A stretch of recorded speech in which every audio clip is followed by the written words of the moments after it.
Mathilde Loisel lived in a small flat with her husband, who worked as a clerk for the Minister of Education. Mathilde was a very pretty young lady. Neither did they live a luxurious life, nor were they poor.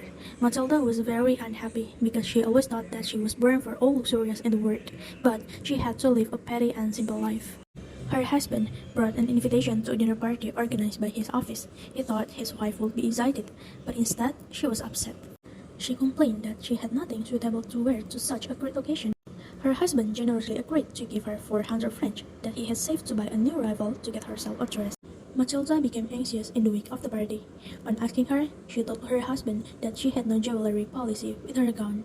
He suggested that perhaps she could borrow something from her friend, Jane Forestier. Jane heard her story of distress, and she generously opened her box of jewels.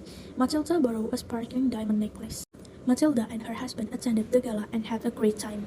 Mathilde looked very pretty, elegant, and graceful. Everyone at the party noticed her, and they all wanted to be introduced to her. She was so glorified by her beauty that she became very careless. They arrived home in the early hours of the morning. When Mathilde viewed her glory in the mirror, she realized the necklace was missing. They searched for it everywhere in the house. They wondered if it fell in the cab that brought them home, but neither of them noticed the number. Mathilde's husband went out to search the streets but returned empty-handed. He also went to the policeman and to the cab office to raise a complaint. He advertised in the newspaper and offered a report. To buy some time from Jane, Mathilde wrote a letter that she broke the clasp of the necklace, and so she sent it for repair. In the meantime, they found a similar kind of necklace. The cost of the necklace was 36,000 francs. Her husband inherited 18,000 francs from his father, and he borrowed the rest of the amount from the moneylenders. Finally, they purchased the necklace, and Mathilde gave it to Jane, who did not care to look at it.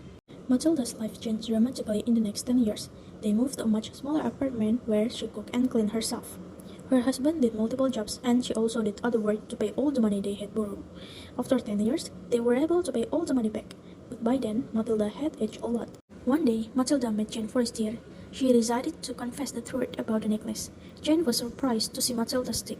Mathilde told her that she had lost the necklace that she borrowed from her, and had to pay a huge amount for the replacement. Jane was shocked to hear the entire story behind the necklace, and she confessed that the necklace Mathilde borrowed was a fake, which was not more than worth 500 francs.